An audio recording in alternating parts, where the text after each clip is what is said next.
지난주에 이어서 사도행전 15장을 좀 더 살펴보려고 합니다. 지난주 초대교회의 가장 큰 이슈가 무엇이었다 말씀드렸습니까? 예수를 힘입어 죄사함 받고 의롭다 하심을 받는다 하는 것이 아니라 할례를 힘입어 죄사함 받고 의롭다 하심을 받아야 한다라고 말하는 다른 가르침이 교회에 들어왔습니다. 안디옥 교회에 그와 같은 할례파 이단이 들어왔습니다. 바나바와 바울은 즉각적으로 대응하고 큰 다툼이 있었습니다. 그러나 이 문제는 안디옥 교회만의 문제가 아니라 공교회적 문제다 하는 의식을 가지고 바울과 바나바는 예루살렘 교회가 그 사도들이 공식적으로 할례파를 정죄하고 복음을 분명하게 해줄 것을 요청하게 됩니다. 그래서 모인 첫 총회가 예루살렘 총회입니다. 그래서 예루살렘 총회에서 경론이 있은 후에 베드로 사도가 일어나서 10여 년 전에 고넬료 백부장 고넬료가 그리고 그의 가족들이 그의 하인들이 복음을 듣고 예수님을 믿게 되었고 또 성령 충만받고 하나님의 자녀가 된 것을 언급하면서 오직 예수, 오직 은혜, 오직 믿음이다 하는 구원론을 정립을 했습니다. 그래서 이 오직 예수, 오직 은혜, 오직 믿음을 꽉 붙으셔야 된다. 여기서 다른 것이 들어오면 넘어지게 된다 하는 말씀을 지난주 나누었습니다. 교회의 2000년 역사 속에 이 구원론 문제는 계속해서 공격을 받았습니다. 지금도 수많은 이단과 수많은 잘못된 가르침이 공격하는 근본적인 것이 뭐냐 하면 구원론 문제입니다. 오직 예수, 오직 은혜, 오직 믿음을 붙들지 못하도록 여기에 뭔가를 첨가시키려고 노력을 하고 있습니다.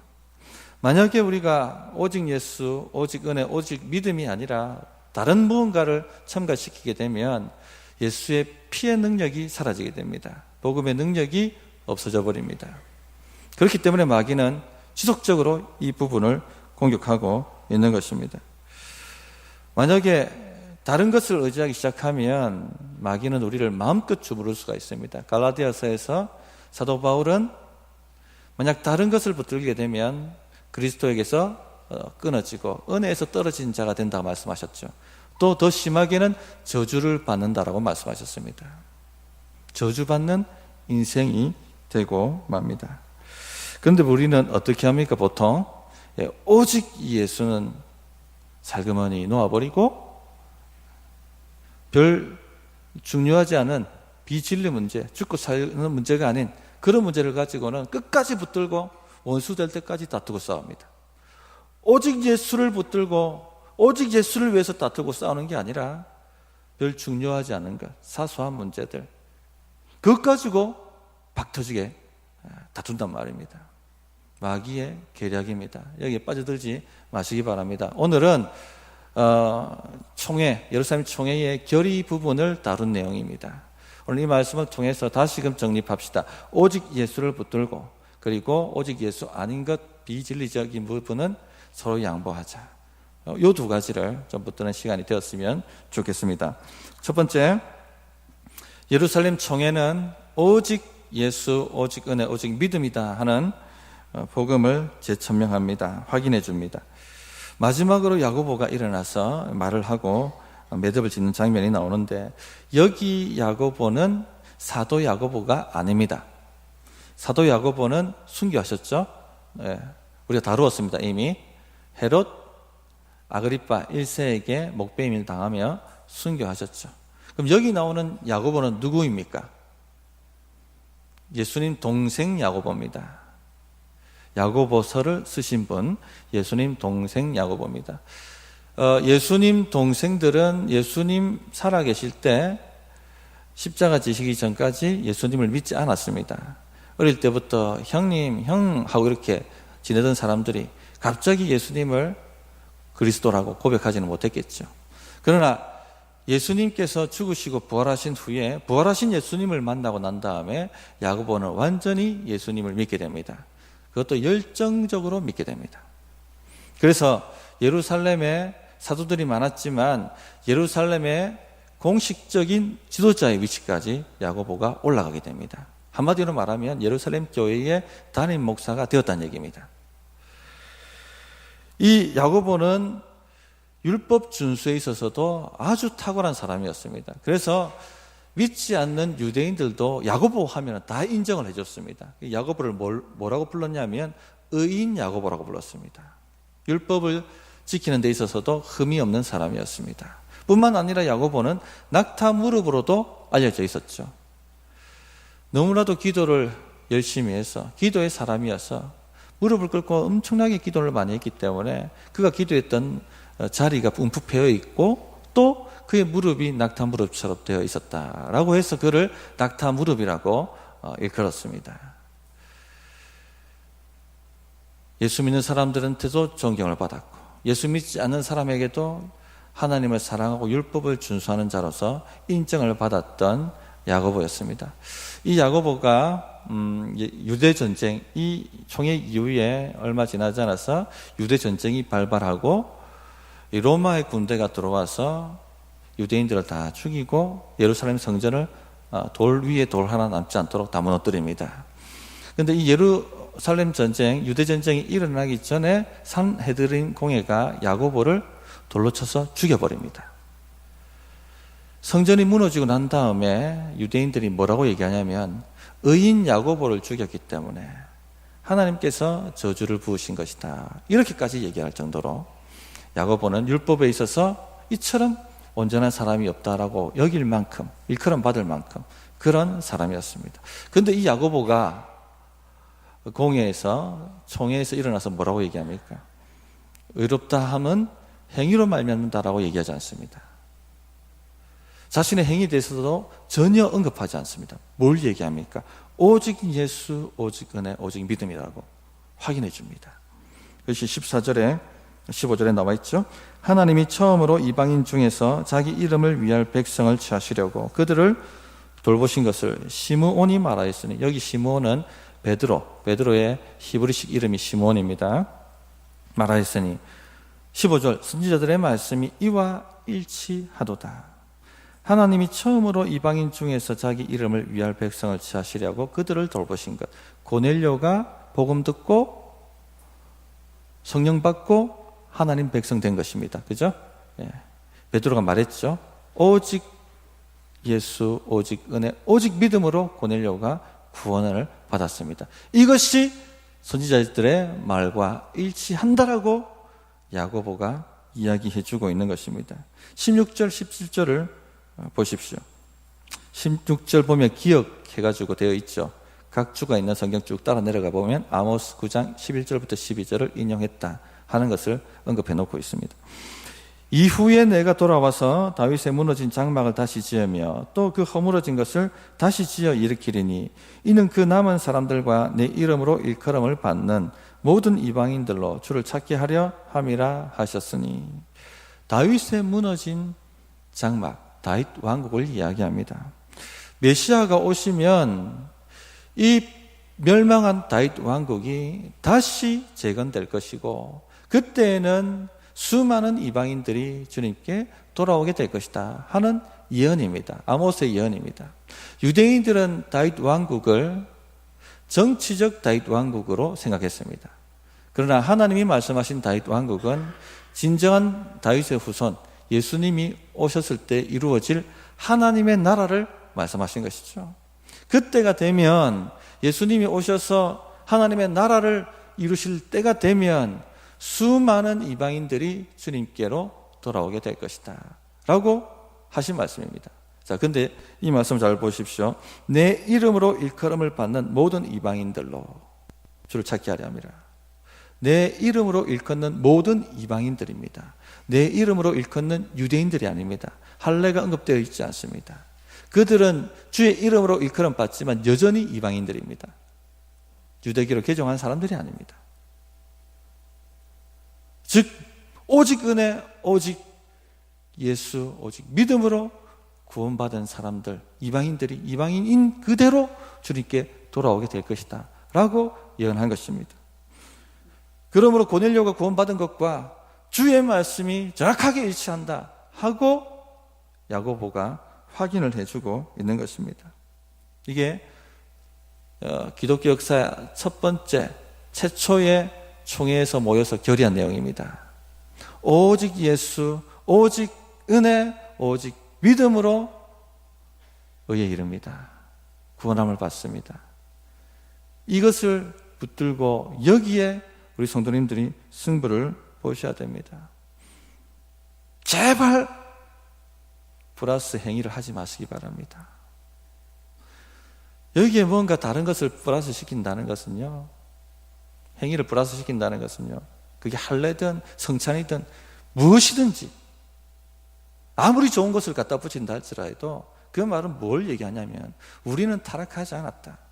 우리는 하나님의 뜻이 무엇인지 분별할 수가 있고 그것을 지켜 행할 능력이 있다라고 말하는 것입니다. 즉 내 능력으로 의에 이를 수가 있다. 십자가를 정면으로 부인하는 것입니다. 이 플러스 행위를 갖다 붙이면 종교다원주의로 문이 열리게 됩니다. 모든 종교는 동일하게 타락하지 않았고 자기 나름대로 길을 가지고 있고 결국은 올라가다 보면 정상에서는 만나게 된다. 얼마 전 신부들이 불당에서 불상 앞에 절하는 사진을 보고 제 아내가 경악을 했습니다. 여보, 어떻게 이런 일이 일어날 수 있지? 오직 예수가 아니고 플러스 행위가 들어가면은 이렇게 들어갈 수밖에 없어요. 타락하지 않았는데. 불교도 자기 나름대로 길이 있고 무당도 자기 나름대로 길이 있고 다른 모든 종교고 철학도 자기 나름대로 길이 있기 때문에 결국은 올라가다 보면 만난다는 겁니다. 몇 년 전에 WCC 총회가 서울에 있는 모 대형 교회 주최로 한국에서 열렸습니다. 한국 기독교계가 발칵 뒤집어졌습니다. WCC는 종교다원주의입니다. 타락하지 않았다는 것입니다. 각자의 길을 찾아서 올라가자는 겁니다. 그러니까 성가대에 중들도 들어가 있고 무당도 들어가 있고 함께 찬불가 부르고 함께 찬송도 부르고 예배팀이 구성되어 있는데 예배팀에 무당도 푸닥거리하고 그거예요. 발칵 뒤집어지는 거죠. 왜 그렇습니까? 플러스 행위가 들어가면 그렇게 된다는 얘기입니다. 오직 예수, 오직 은혜, 오직 믿음의 플러스 행위를 집어넣는다는 것이 얼마나 심각한 문제를 야기하는지를 우리 성도님들 아셔야 돼요. 그런데 이걸 잘 몰라요. 예수를 꽉 붙잡아야 되는데 슬그머니 다른 것도 붙잡는단 말입니다. 그리스도에게서 끊어지고 은혜에서 떨어지고 저주 아래 놓이게 됩니다. 유대인이든 이방인이든 오직 한 길, 예수 외에는 길이 없습니다. 오직 이 예수님만 의지해야지, 힘입어야지 의에 이를 수 있고 죄사함을 받을 수가 있습니다. 24절, 25절에 이렇게 정리를 합니다. 들은즉 우리 가운데 어떤 사람들이 우리의 지시도 없이 나가서 말로 너희를 괴롭게 하고 마음을 혼란하게 한다 하기로 할례파를 정죄한 것입니다. 그들은 우리에게서 나간 사람들이 아니고 우리는 그들을 인정하지 않는다. 25절에 사람을 택하여 우리 주 예수 그리스도의 이름을 위하여 생명을 아끼지 아니하는 자인 우리가 사랑하는 바나바와 바울과 함께 너희에게 보내기를 만장일치로 결정하였노라. 바나바와 바울과 함께 우리 총회에서 공식적으로 사람을 보내어서 이 문제를 너희들에게 설명하겠다 하고 만장일치로 가기로 했다는 내용을 얘기하고 있습니다. 그런데 여기에 바울과 바나바를 뭐라고 얘기하고 있습니까? 25절에 우리 주 예수 그리스도의 이름을 위하여 오직 예수죠. 생명을 아끼지 아니하는 자인 우리가 사랑하는 바나바와 바울.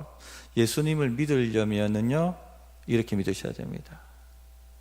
오직 예수입니다. 타협함이 없습니다. 생명도 아끼지 않습니다. 오직 예수가 침해되는 것에 대해서는 생명도 아끼지 않고 목숨을 걸고 다툰다는 겁니다. 이렇게 예수님을 붙드셔야 돼요. 이래야지 인생이 답이 나옵니다. 뭐가 돼도 되는 겁니다. 예수님을 이렇게 믿으셔야지 복을 받아도 복을 받고 인생이 풀려도 풀리고 풍랑을 밟아도 밟게 되는 것입니다. 그런데 오직 예수가 아니고 다른 거 살가머니 붙들게 되면 그 자리에서 바로 발등 찍히고 무너지게 되는 것입니다. 어떤 분들 보면요, 교회를 퐁당퐁당 오시는 분이 있습니다. 살만하면 안 나오고 좀 힘들어지면 신을 붙잡아야 되겠다 싶어서 교회에 나오시는 분들이 있습니다. 그렇게 교회에 나왔는데도 별 효과가 없으면 무당한테도 찾아가고 법당에 가서 부처한테 절도 해보고 그렇게 여기 기웃거리고 저기 기웃거리고 살아갑니다. 답 없는 인생입니다. 저주받은 인생입니다.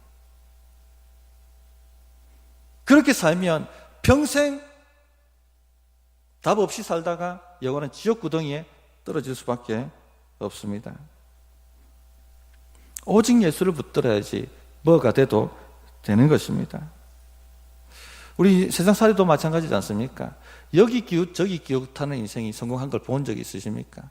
국밥을 만들어도 3대 국밥 완전히 여기에 내가 생명을 걸겠다고 하는 데가 되지 않습니까?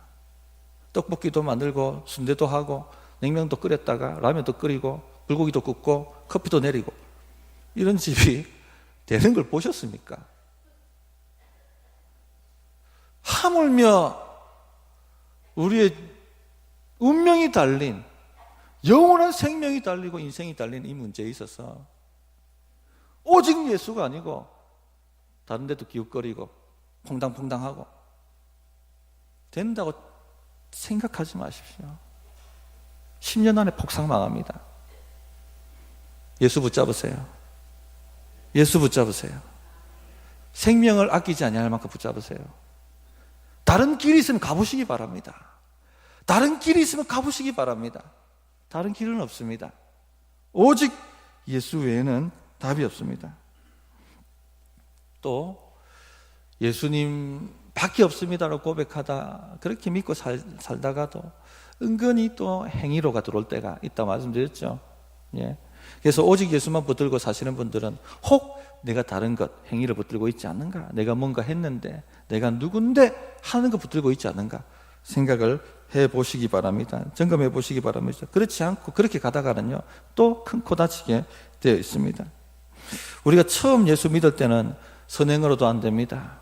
내 노력으로도 안 되고 내 힘으로도 안 되고 철학으로도 안 되고 다른 종교로도 안 되고 오직 예수로만 됩니다 하고 예수님 믿었습니다. 회개하고. 근데 살다 보면 어떻게 됩니까? 예. 이것하고 저것하고 하면 복을 받는다, 이런 가르침이 쏙쏙 들어옵니다. 구원은 믿음으로 받고 성화는 우리 행위로 우리 노력으로 받고, 구원은 믿음으로 받고 상급은 복은 뭐로 받는다? 우리 헌신으로 우리 노력으로 받는다. 이런 잘못된 이중적인 가르침이 은근히 들어옵니다. 지금 이렇게 믿고 사시는 분들도 있을 수가 있습니다. 그러나 그것은 잘못된 것입니다. 처음도 믿음이요 끝도 믿음이고, 처음도 예수고 끝도 예수입니다. 예수를 슬그머니 놓는 거예요. 이게 예수님 중심이 됐던 예수님을 슬그머니 놓고 누구를 붙드는 겁니까? 내 행위를 붙드는 거예요.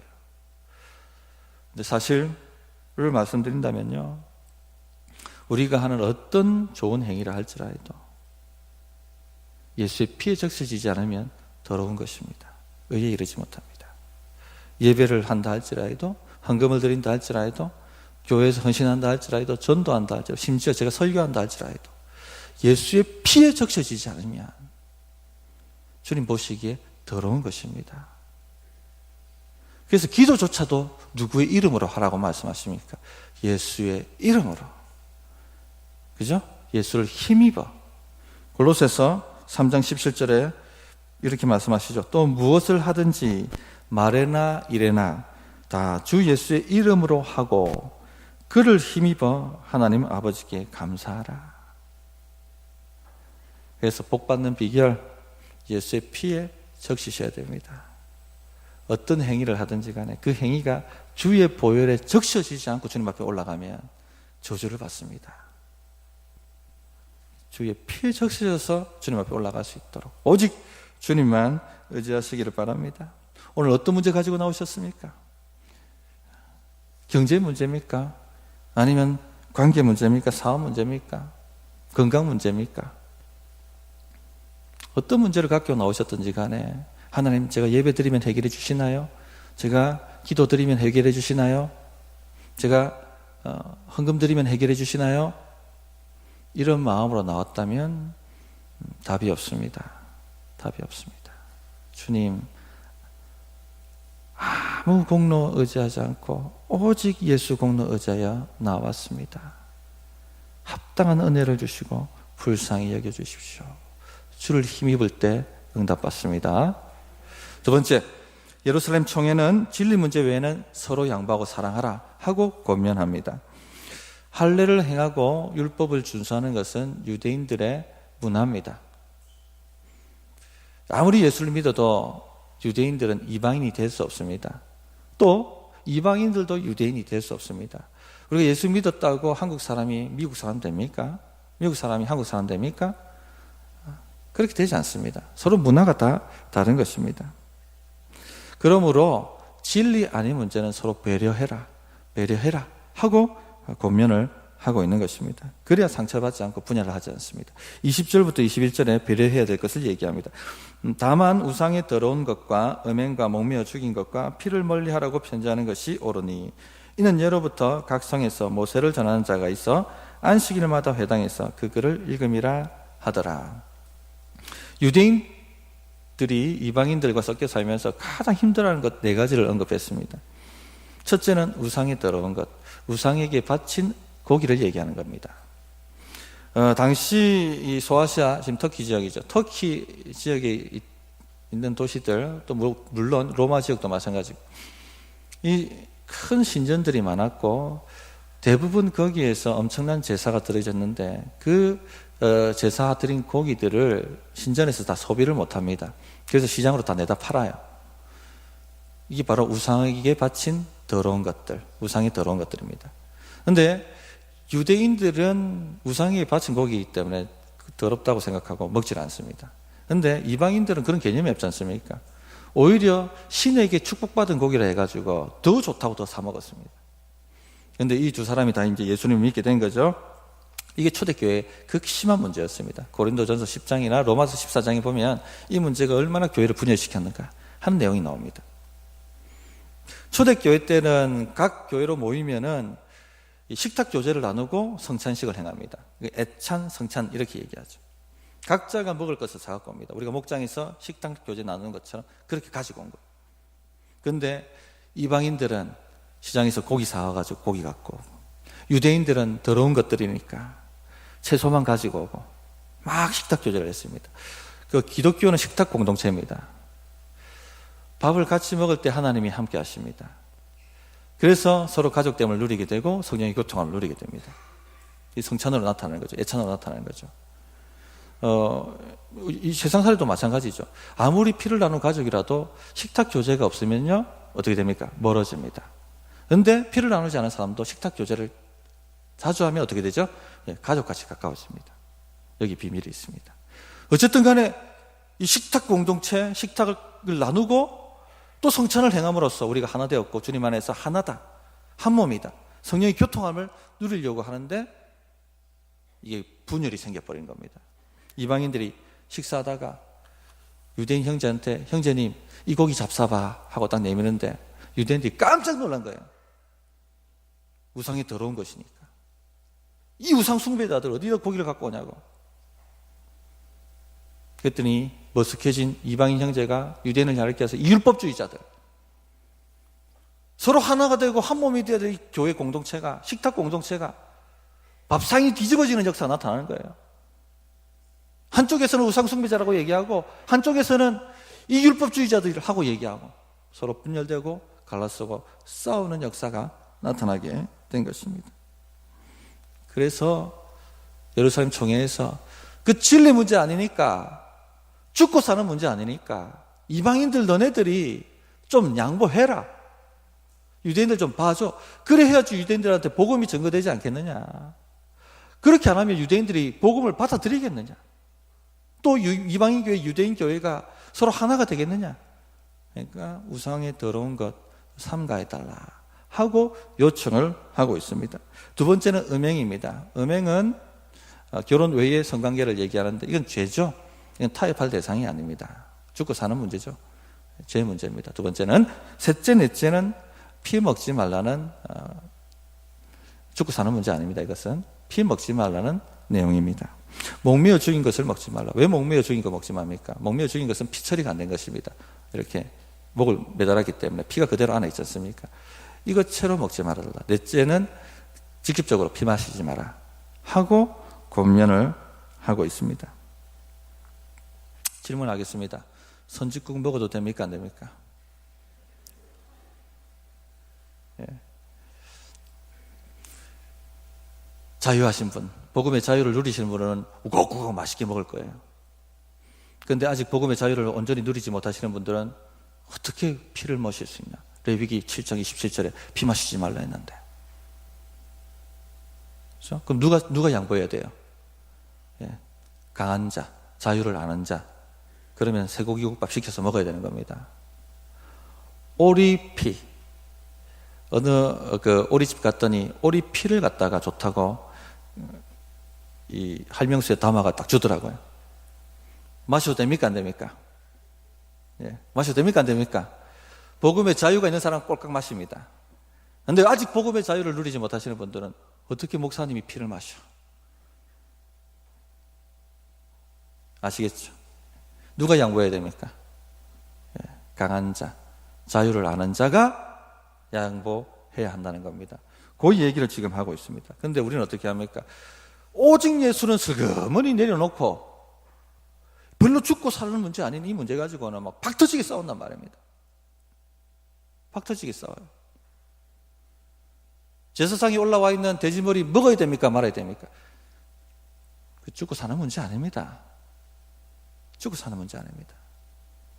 죽고 사는 문제를 붙잡아야지 별 죽고 사는 문제 아닌 사소한 문제를 가지고 박터지게 싸운단 말입니다. 결론입니다. 그러므로 오직 예수는 붙드시고 덕의 문제는 서로 양보하고 사랑하시라는 것입니다. 이것이 예루살렘 총회 제1회 총회의 결의 내용입니다. 이방인들에게 금지해달라고 요청한 4가지 중에 둘째 음행 빼고는 모두 다 죽고 사는 문제가 아닙니다. 진리 문제가 아닙니다. 그러나 이방인들 중에 나는 복음의 자유를 마음껏 누려야겠다 하는 사람들은 막 이 3가지 항목들을 마음대로 했습니다. 그 결과 유대인들에게 복음이 증거되지 못했습니다. 교회가 분열되었습니다. 이것은 죄입니다. 이것은 죄입니다. 오늘날에도 자유로운 신자들이 있고 엄격한 입장의 신자들이 있습니다. 가장 좋은 것은 복음의 이 자유의 의미를 깨닫고 함께 이 자유를 누리는 것이 좋겠지만 그러나 그런 공동체는 주님 오실 때까지 없어요. 약한 사람이 있단 말입니다. 아직도 뭔가 행위에 묶여있는 그런 분들을 위해서 기다려 주시기 바랍니다. 내가 좀 양보하고 복음의 자유를 아는 사람이 좀 양보하고 참아주고 기다려주는 것입니다. 랄프 네이버라는 목사님이 계십니다. 이분이 어느 교회에서 목회를 하시는데 성도님들하고 만나는 자리에 반바지 입고 나오신 거예요. 오래되신 나이 많으신 성도님이 마음이 상해버렸습니다. 어떻게 목사님이 경건하지 않게 반바지를 입고, 반바지를 입었다고 경건해지는 것도 아니고 안 입었다고 경건해지는 것도 전혀 의와 상관이 없습니다. 예. 오직 예수를 힘입어야 의에 이를 수 있으니까. 그런데 누가 참았을까요? 예. 랄프 네이버 목사님이 참으셨어요. 그 교회에서는 평생 반바지 입지 않겠다. 이게 사랑입니다. 그래서 이 2가지를 잘 하시면 아주 행복한 신앙생활 하실 수 있습니다. 오직 예수 붙드시고 진리 아닌 문제는 양보하시기 바랍니다. 예. 어떻게 응답해야 될지 1분간 기도하겠습니다.